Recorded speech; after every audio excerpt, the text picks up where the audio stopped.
The courtyard should have been a place of joy. Drummers beat their talking drums, women ululated, and men raised calabashes of palm wine to the sky.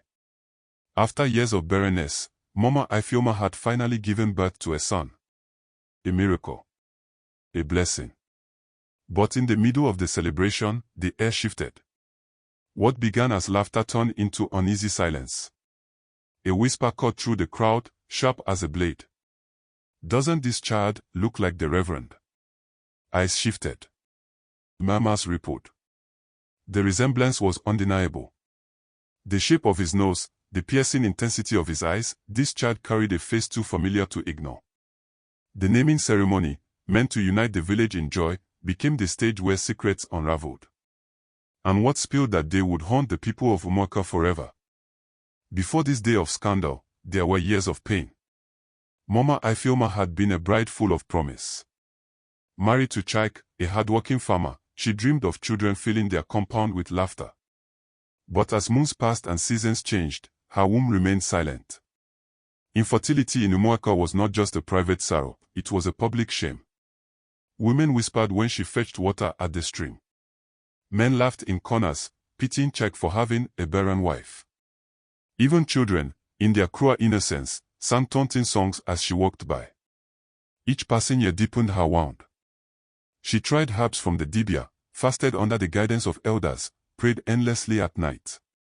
Yet nothing worked. Nights in her compound echoed with silence where a baby's cry should have been. Her husband, Chike, remained kind at first. He consoled her, saying, "God's time is best." But as years stretched on, his patience grew thin. Frustration crept into his voice. His family pressed him to take another wife.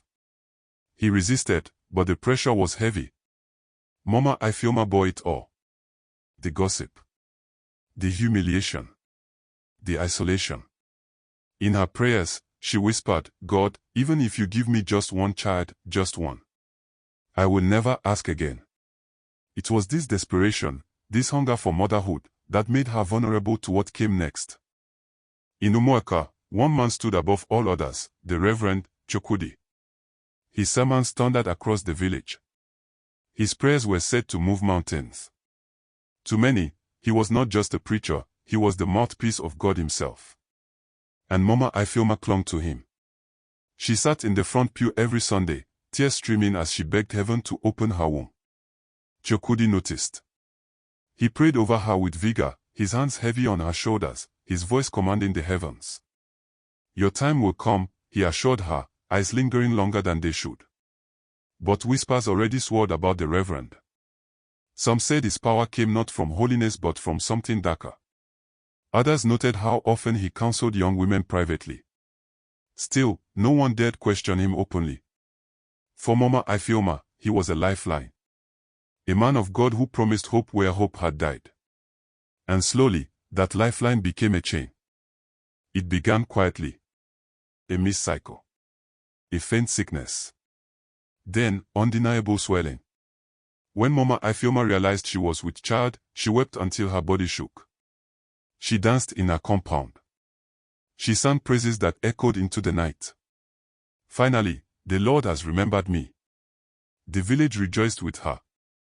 Women came bearing gifts. Men congratulated Chike, slapping his back, calling him Papa. After years of scorn, he walked proudly, chest lifted high. But beneath the joy, shadows lingered. A few women looked closer, whispering about the timing, about the Reverend's late-night visits for prayers. Yet no one dared spoil the miracle. After all, who would accuse a man of God? For Mama Ifeoma, the pregnancy was both salvation and torment. Every kick in her womb filled her with joy. Yet each time she remembered the Reverend's hands, his whispered prayers in the dark, guilt gnawed at her soul. At first, Chike was blind with joy. His wife was pregnant. His name would no longer be mocked. But as months passed, doubts began to creep. One night, he overheard laughter outside their compound, men murmuring that perhaps the child did not carry his blood. He tried to dismiss it, but the words clung like bells. Then came the dreams. He saw his wife kneeling before the Reverend, saw shadows move where holiness should have been. He woke in sweat, shaking, torn between trust and suspicion. Still, when the baby was born, Chike's doubts melted in the child's cry. He lifted the boy high, declaring to the world, "This is my son." But truth, no matter how deeply buried, has a way of rising. The day of the naming ceremony was the peak of joy and the beginning of ruin. The courtyard overflowed. Drums pounded. Women sang. The child, wrapped in fine cloth, was brought forth to receive his name. But as Chike announced, "He shall be called Obinna," the crowd grew restless. The boy opened his eyes. Gasps rippled. The resemblance was undeniable. His face was the Reverend's mirror. A voice from the back pierced the air, "This is not Chike's child. This is the Reverend's." Chaos erupted. Some shouted in anger. Others gasped in disbelief. The drummers faltered. Women dropped their calabashes. Chike froze, his smile collapsing into shock. Ifeoma clutched her baby, tears burning her eyes. And in that moment, what should have been a blessing became a curse unveiled before the entire village. The news spread faster than wildfire. Within hours, every compound in Umueka knew the story. "The barren woman has a child," they said, "but not by her husband." Fingers pointed. Tongues wagged. Even those who once rejoiced with Ifeoma now spat her name like poison. The Reverend denied it. He stood tall, his voice booming, "These are lies from the pit of hell." But his eyes betrayed fear. Chike withdrew into silence. He neither confirmed nor denied. But his face, once radiant, now carried the weight of humiliation. The village had found its scandal. And they would not let it go. The council of elders gathered beneath the great Iroko tree. Their faces were stern, their voices heavy with judgment. "This matter cannot be ignored," they declared. "If the Reverend has sinned, the people must know. If the woman has betrayed her husband, justice must be served." Witnesses were called. Rumors became testimonies. And though proof was scarce, suspicion was overwhelming. The verdict was swift. The Reverend was guilty of breaking sacred trust. Mama Ifeoma was guilty of betrayal. The council decreed the Reverend would be stripped of his position, cast from the pulpit. Ifeoma would live with her shame, her child marked forever by whispers. Once revered, Reverend Chokudi now walked the village as a ghost. His mansion was seized, his pulpit empty. Children mocked him in song. Men spat as he passed. Mothers warned their sons, "Do not grow into a man like him." He lived in a mud hut at the edge of the village, surviving on scraps. At night, he wept, begging God for forgiveness. But heaven was silent. Still, he lingered near Ifeoma's compound, watching the child from shadows. "My son," he whispered, "forgive me. Forgive what I have done." But forgiveness was far away. The boy was innocent. His laughter filled the compound, untainted by scandal. To Chike, he was proof that God had remembered him. To the Reverend, he was a reminder of sin. To the village, he was both blessing and curse. Whispers followed him everywhere. Some said he carried a curse. Others claimed he was chosen, a sign from God. Two fathers. One who raised him with blind joy. Another who carried him in secret shame. The boy had no choice in the matter. Yet he bore the weight of two men's sins. Umueka was torn apart.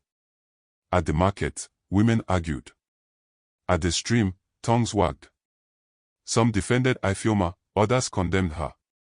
Some pitied Chike, others mocked him. The church split into factions. Sermons fell flat. Faith wavered. Even Chike began to falter. Laughter that once filled his chest now cracked under doubt. At the palm wine joint, cruel jokes pierced him like arrows. The village was no longer whole. It was divided by gossip, by suspicion, by fear. What began as joy ended in ruin. Mama Ifeoma rocked her child with trembling arms, torn between love and shame.